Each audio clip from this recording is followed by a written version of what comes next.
Today's episode is brought to you by Proud Wolves. It is Proud Wolves' mission to build stronger local communities by using global systems. Our main focus is the integration of children in the local community to boost their sense of purpose and belonging and reduce mental health issues and suicide rates. We want to make sure that children all over the world have free access to cultural activities and sport. Proud Wolves helps organizations to change their income models and stops them relying on membership fees for children. Find Proud Wolves on Google for more information. Now, get ready for your All-NBA Team of the Week.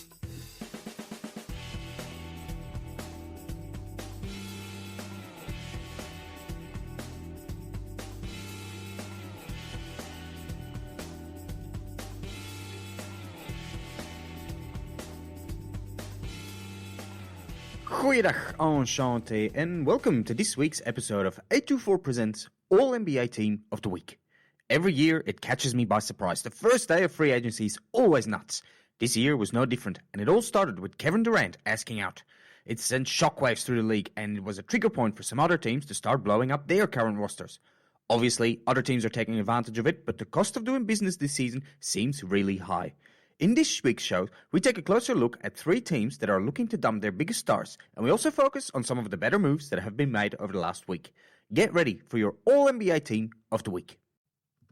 Before we move on, I'd like to talk to you about 824. 824 is created by Proud Wolves with the intention to provide children with an opportunity to learn and play basketball at their own pace and completely free. We have created different courses which are available on the website to improve their basketball skills. But our real mission is to help disadvantaged children by building and upgrading basketball courts around the world and supply them with basketball gear to play with. Come and find our website and grab a t-shirt to support the course. Now, let's get back to the show. Pick one!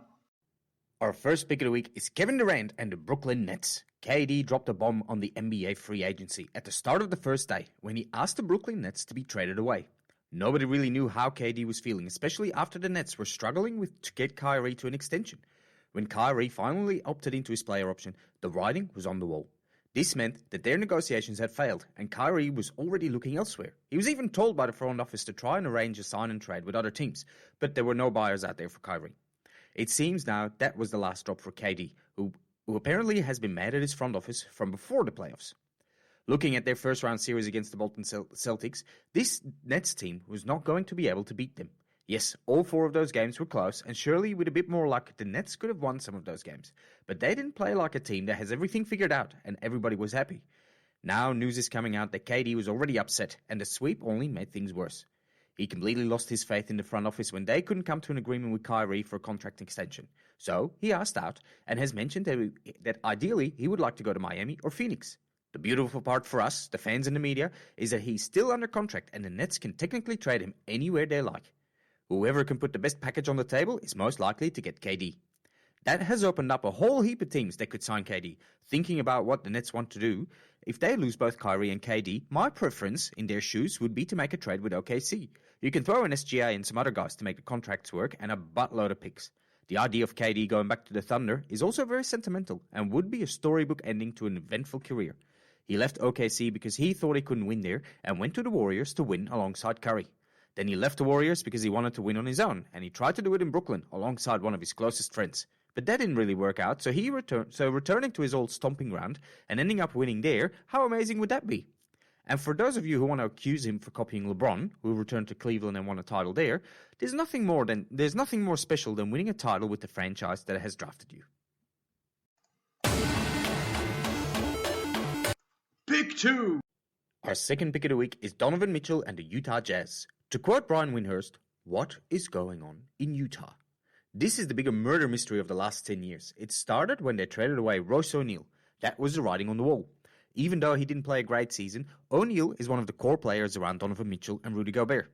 And they didn't get a player in return, they just took a pick in next year's draft. Then the big news dropped. They traded away Rudy Gobert to the Timberwolves for four current players, one of the Wolves' newly drafted players, and four future first-round picks. A massive hole, but not really anything in there that will help Donovan Mitchell to win now. That brings up the question whether or not Mitchell himself will be traded too. I love the comparison Windhorst brought up. Obviously, Danny Ainge is calling the shots in Utah right now, and he has done this before. When they hired Brad Stevens in Boston, a young new coach, they traded away Pierce and Garnett in that same offseason and started a fresh rebuild. Now, Ainge has signed a young new coach in Will Hardy. Rudy Gobert has already been traded, so it's not a far stretch to believe that Mitchell will follow him out the door soon. To start a rebuild around one of your star players, you sort of need him to sign off on that, and Mitchell hasn't been very happy in Salt Lake City recently, even when they were winning, so I wouldn't be surprised if he asked Ainge himself to be traded. It will be interesting to see what will happen in Utah over the next few weeks. When Quinn Snyder left, questions were asked about what would happen for the roster. We now have some answers. Without Rudy, this team is nothing defensively. Adding Patrick Beverley is not going to change that. And they don't have enough offensive firepower to make up for that lack of defense. We saw that in the playoffs. So if the Jazz want to be some kind of importance next season, they will need to flip these picks into some quality players, and soon. Otherwise, they can flip Mitchell in some more draft stock and compete with Houston and OKC for the bottom spot next year. Pick 3. Our third pick of the week is DeJounte Murray and the San Antonio Spurs. Murray was one of the best players on the Spurs roster, and they traded him to the Atlanta Hawks for Danilo Gallinari, 3 first-round picks, and a swap. They waived Gallinari almost immediately, so only the picks remain. This was mind-boggling to me. Is this team that has refused to tank for all these years starting a complete rebuild in Pop's final years as head coach? Is the 73-year-old record-holding coach really going to lose the majority of his games in what could well be his last season of his career? I don't believe it. I don't want to believe it. Yes, I do agree that the Spurs didn't have a good enough roster in the last few years to even compete for the playoffs. But once they pulled the plug on Aldridge and DeRozan, why didn't they just start the rebuilding process then? Instead, they let it drag on for a year. You would have imagined that Popovich would have announced his retirement at the end of this season, so the Spurs can start fresh. But no, he's still there. Maybe he wants to lead this rebuild himself? I don't know. Anyway, the other side of the trade is pretty interesting.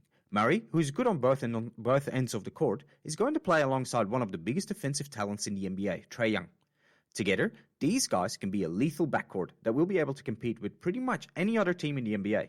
But the Hawks need more than just Murray. At the start of the last season, it seemed like they had a loaded roster and were going to compete for top spot in the Eastern Conference, but it didn't work out. Pretty much on every position, they fell short and barely made it into the playoffs. They didn't stand a chance against Miami in the first round. So upgrades were needed, and with Murray, the first move is a good one.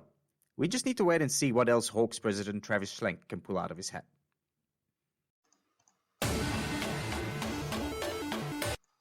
Pick 4. Our fourth pick of the week are the best moves in the Eastern Conference. Let's start in Boston. The Celtics have added Malcolm Brogdon and Danilo Gallinari to their roster without having to give up too much. Tease and Nesmith being the biggest names there. They were clearly in need of some pieces that can contribute during the playoffs, and Brogdon and Gallinari are just that. Now, we're moving to Cleveland. They haven't made too many moves, but re-signing Darius Garland on a max and bringing back Ricky Rubio and adding Robin Lopez are 3 solid moves their fans can be proud of. The Cavs are building towards something great, and I'm sure we'll see the fruits of that really soon. Another team that is making some good moves are the Philadelphia 76ers. At least, they've made one really good move, with some other moves around it. Convincing Harden to sign for less than the max to open up some more cap space is really the best thing that could have happened in Philly. For now, it allows them to bring back pieces Harden was successful with in Houston, like PJ Tucker and Daniel House. They already had brought in DeAnthony Melton, who can be a fantastic shooter off the bench. If Embiid is happy to play Clint Capella, I'm sure this team could well make it to the Eastern Conference semifinal this year. No, I'm joking. Daryl Morey is trying hard to make this roster competitive, and I think they will be. Now, where there are winners, there are some losers. Let's start with the Knicks. Even though I think that Jalen Brunson is a good player and a great addition to this roster, he's an overpay. Granted, the Knicks needed to start somewhere, but without any other moves, they'll be fighting for a playing spot again next season. The Wizards aren't going anywhere anytime soon, even though Bradley Beal has signed his max contract, or is it in spite of?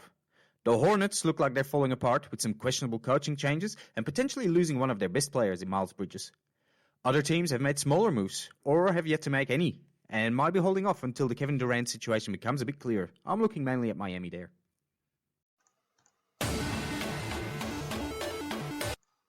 Pick 5. Our fifth pick of the week are the best moves in the Western Conference. The biggest winner in the whole of the NBA has to be Zion Williamson. After playing only 85 games in his first three years in the league, he has signed a max deal this week, which will pay him about $230 million. That's not a bad day at the office. And he can return to a solid roster that has performed really well towards the end of last season and potentially has one of the better trade packages for Kevin Durant. Talk about being spoiled. Another mover in the West is the Minnesota Timberwolves, adding Rudy Gobert to their roster. Not sure whether I class them as a winner or loser right now. We'd have to see how well this move turns out. If they didn't have to send half their roster and 100 picks to Utah in return, this would have been a winner for sure. But again, the Timberwolves overpay in what they class as a good trade. The Jazz probably made a good move shipping Gobert off, but we have to wait and see what happens with Donovan Mitchell before we can make any judgment there. And in the meantime, Denver and Portland are both building back better around their superstars. Denver re-signed Jokic to a monster deal and brought in Bruce Brown. When Jamal Murray and MPJ return, this team will be stronger than ever. And Dame has been surrounded by Jeremy Grant and Gary Payton II, while Nurkic and Simons returned. Not quite a playoff giant yet, but guaranteed to be better than last year. Another team that will be better than last year are the Sacramento Kings, especially after adding Malik Monk and Kevin Huerter to an already decent-looking roster. Among the teams that have struggled to sign players are, surprisingly, the reigning champions, Golden State Warriors. The Warriors have had to say goodbye to GP2, Belicha, and Otto Porter Jr. Not the biggest names, but these were solid bench players throughout the whole playoffs. Obviously, the Lakers are struggling to add players as long as the Westbrook contract is restricting their financial capabilities, and Dallas is another team that I have my doubts on. Yes, they have been able to sign some guys, but they've not been able to fill the hole yet that Brunson has left. One final mention here, and that's the LA Clippers. Not that John Wall is a major acquisition, but I think he will do more harm than good. But just having Kawhi and PG return for a full season will send some shivers throughout the league. This was our All-NBA Team of the Week. Please share the podcast and give us 5 stars. If you have any questions, contact us on a24office@gmail.com. Thank you for listening. We will talk to you next week. Ballers out.